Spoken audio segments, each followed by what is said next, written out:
siya nga, no? Ang pumatay sa nanay mo. Kung isa na naman to sa mga laro mo, you will regret it.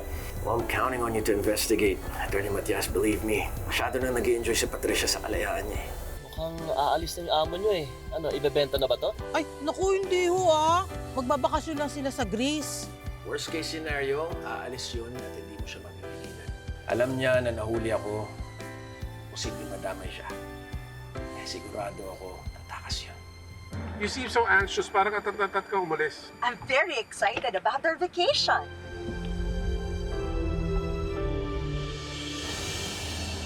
This is the final boarding announcement for flight J521 to Athens, Greece. We are now inviting those passengers seated in zone. Sa wakas, makakaalis na rin tayo. Those passengers seated in Jesus. zone 3. Please Bakit proceed to nagmamadali board na the rin? program. Excuse me. Please have your boarding pass and identification ready. Thank you.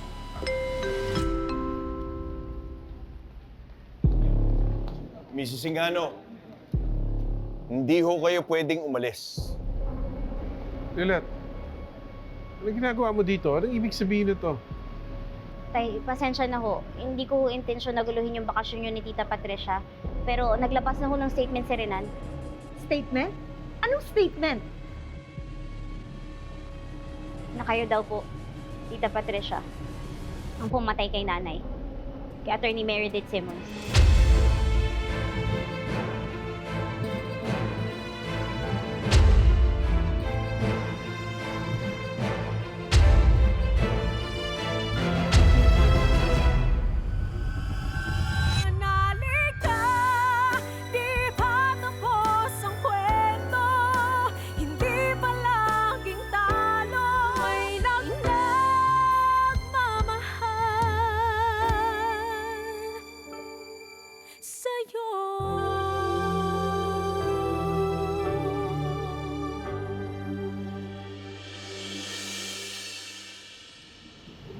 Patricia, sinabi ni Atty. Allen na ikaw pumatay kay Meredith? Of course not. Hindi ko alam kung ano sinasabi ni Lilet o ni Attorney Allen. This is absurd. Naniniwala talaga kayo doon sa sinungaling na Renan na yon? Aarestuhin niyo ako dito? Do you even have a warrant of arrest? I thought so. No case? Obviously, no warrant. Pero meron ho kaming formal invitation for your appearance sa police station. At meron din ho kaming valid na immigration lookout bulletin order issued by the DOJ. Tita Patricia, your name is now flagged in the Bureau of Immigration database. Any attempt to leave the country at this very moment without further thorough investigation the Immigration Office would be a direct violation of that order. What? No! Tell your source, who by the way is a murderer, not to drag me into his lies. Tayo na, Ramir. Nag-aaksaya lang tayo dito ng oras. Tay, wala namang sigurong mawawala kung kusa na lang sasama sa amin si Tita Patricia for questioning sa presinto. Kung talagang wala siyang kasalanan, malaya naman ho siyang makakaalis eh. Ramir, Patricia. Ramir, huwag ka na makinig sa anak mo. Tayo na, umalis na lang tayo dito. Please, do something. Sandali lang, Patricia. Kung wala ka talaga kinalaman sa mga nangyayari, bakit di na muna tayo sumama sa immigration office o di kaya sa presinto? Nasama kami. Domingo. Sige na. Huwag niyo nga akong hahawakan. Hindi niyo kailangan hilain. Sasama ako ng kusa.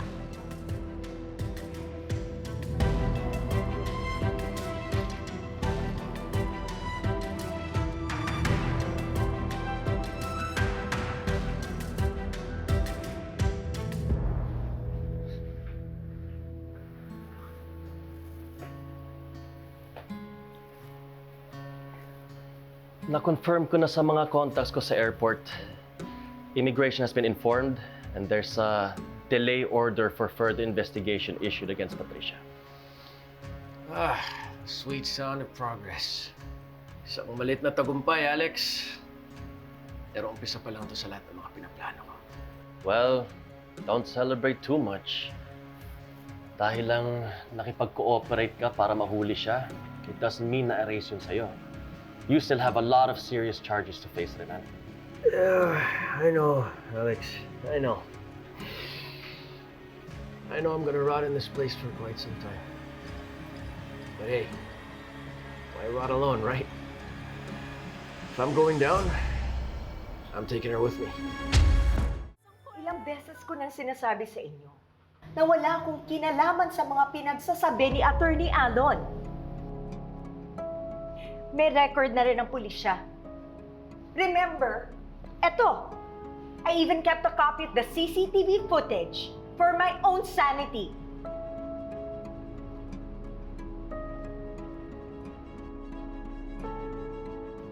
Nandyan ako sa cafe na yan nang mamatay si Meredith.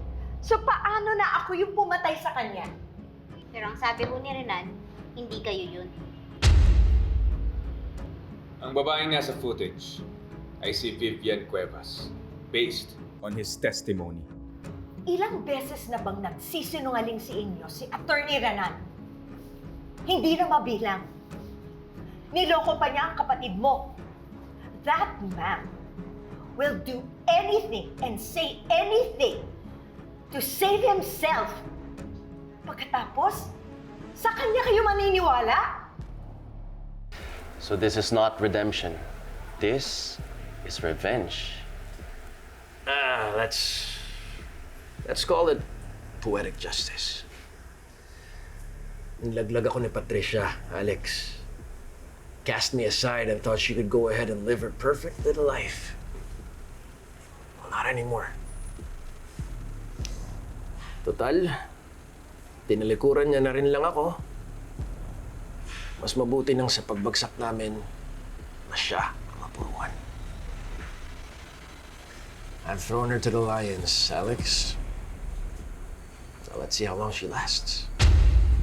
Alam ko mahirap paniwalaan si Renan ngayon. Pero naalala nyo nung tinanong ko kayo tungkol dun sa kaibigan yung si Vivian? Si Kurt mismo ang nakakita sa kanyang kausap niya si Paco at si Mellard. At si Mellard ang nagsumbong sa mga kabulastugan ni Renan. At nasagot ko na rin yung tanong na yan noon. Sinabi ko na sa iyo na hindi ko alam kung ano ang mga ginagawa ni Vivian. At puro haka-haka lang kung ano man yung mga pinapalabas ni Renan. Kung meron siyang ebidensya, ilabas na niya.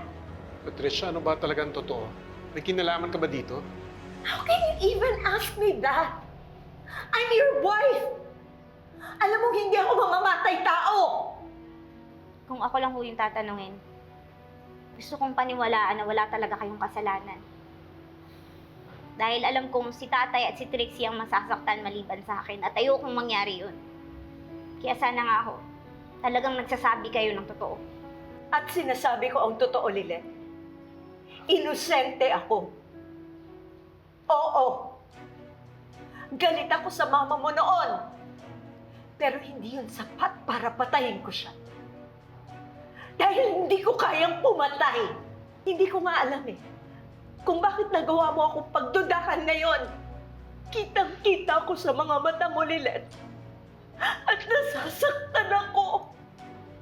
Ikaw, na tinuring kong anak ko, ang unang nagdududa sa akin ngayon. Sumama ako sa iyo. Dahil nagtitiwala ako sa iyo. Kaya hindi ko alam kung bakit ako nagsasalita ng ganito na wala akong kasamang abogado.